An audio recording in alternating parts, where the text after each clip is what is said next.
Okay, so today's video is going to be on the original Alien movie. I recently watched all of the ones that are like canon to like the story. I didn't watch the Alien versus Predator movies because they kind of just feel like, to me, they feel like pay-per-view boxing matches. It's like, ooh, in this corner, Alien, in this corner, Predator, fight. You know, it feels a little silly to me. But anyway, let's go ahead and get into this because there's 6 of these. They're going to be all separate videos, but there are 6 of these. You have Alien, Aliens, the second one. Alien 3, nice time to go back to numbers there, because you didn't even do it on the first one, and then you didn't do it on the second one, so yeah, let's go to numbers on the third one. And then the fourth one, you would think Alien 4, Alien Resurrections. Why was the third one named Alien 3 if every other one didn't have a number in it? I got no clue. But then the 2 follow-up movies that came up, or not follow-up, but they're actually prequels to the original movies, Prometheus and Covenant. Alright, so for Alien, I gave the plot a 7-9. The plot's a pretty basic plot. It's people are out at space, and an alien is on the ship. It's pretty basic. Well, I don't know. It's not on the ship, but it gets to the point where it's on the ship, and then that's what the plot becomes. Alien on the ship, snakes on a plane, whatever it may be, Jurassic Park, any other horror-type movie. Yeah, pretty basic plot. Gave it a 7-9. I think that's generous considering that there's really not too much creativity in this movie's plot. There is later on down the line in the series, but definitely not in this movie's plot. I am slightly weighing up this movie because of, its iconic nature of it. It's just being a crucial part of, I'd say pop culture. Not necessarily pop culture, but it's definitely relevant as far as movies and pop culture goes. Alright, so then you go on to acting.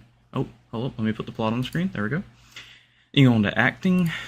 Acting, I gave it a 8.6. I'm gonna fix the order of that eventually. I need to recreate the graphic. So or it's over there actually. Yeah, I need to recreate the graphic for it. But yeah, 8.6 for acting. They do a pretty good job in this movie, even though it's a pretty bare bones movie. They do a pretty good job of making it feel very immersive and very real. And I feel like, especially back then, doing a movie like this, a lot of the acting in, action movies and alien movies and, whatever it may be, these supernatural monsters, normally the acting in those movies is not that good, and in this movie, they really don't break the immersion for you, and they kind of keep you in it, and they keep you believing that everything that is happening is actually happening. There's some stuff, I'm not really going to go into it fully, because, I don't want to spoil anything for anybody that hasn't seen a 40-year-old movie, but, yeah, they do a really good job of making, especially there's a couple of scenes where it's there's some things going on in the plot and they make it very believable. And, I'll get into this in the cinematography, aspect of it, but they do a pretty good job of making the effects in this movie look pretty good. So yeah, 8.6 for acting. Dialogue, we're gonna give it an 8. Again, I think kind of almost a generous rating. Kind of not weighing it too far down because of the time it was made. I think if this movie was made today, it gets a lower rating, knowing that it was made in the 70s, late 70s. I'm giving it a little bit of a break as far as the dialogue goes. I don't think that screenwriting had really gotten to that level as far as actually writing good dialogue. So yeah, I know that was just kind of word soup there, but it is what it is. Cinematography, 8.6. Again, for a movie that was made in the 70s, it looks really good. It looks again, believable. I mean, the only things that aren't very believable about it are the space scenes, but they don't focus on that too much. They don't really, focus on, hey, they're in space. Newer movies that are, set in space, Gravity or The Martian or Interstellar, or, Star Trek movies do a pretty good job of it, Guardians of the Galaxy. They kind of, make you feel that you're in space. This movie knows, oh, okay, we're in the 70s as far as when we're making the movie. We're not going to worry about making, space a big part of this. Star Wars kind of makes space a big part of it, and when you look at the space scenes in there, again, it doesn't really take you out of Star Wars too much, but it's okay, that's definitely not space. So I'm glad they didn't spend too long on the space shots in this movie. They really focus on the interior of the ship and on the planet when they're on the planet. And, I feel they did a really good job with both. Still at 8.6, though, not anything groundbreaking, just okay, just good. I know those are 2 different words, but whatever. All right, soundtrack 7.5. Completely did not notice the soundtrack in this movie. It's generic horror soundtrack. Did not notice it at all. Not really anything much to say about it, so I'm just gonna go ahead and move on. Immersion.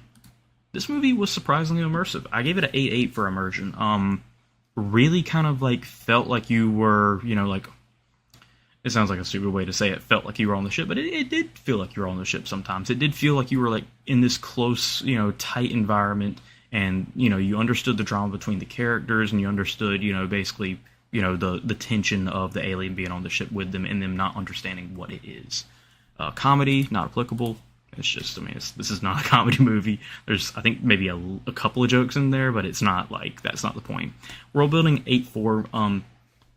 They did a little bit. They explained the core elements of, how the franchise works. They explained face huggers, and they explained like xenomorphs and like, where they come from and like what they do. But it wasn't too much.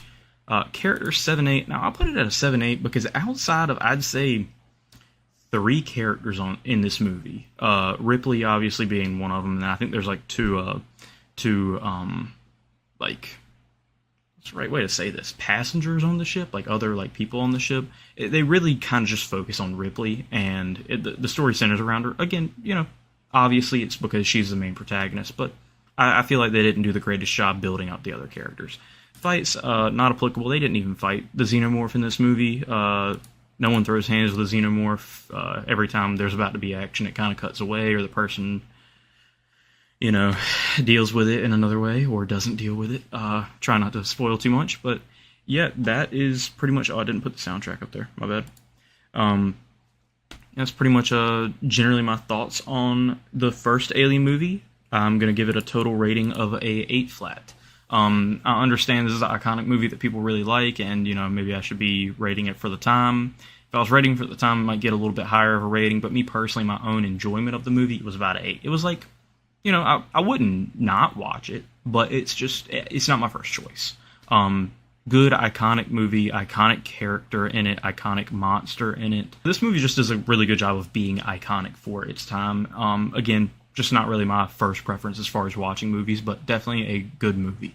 Not even bad for today's standards. Still an okay movie for today's standards. So, yeah. There's going to be the next 5 Alien movies on the channel, as far as, if you want to watch the reviews for those. So yeah, they'll be up on the channel sometime soon. So yeah, thanks for watching, and peace.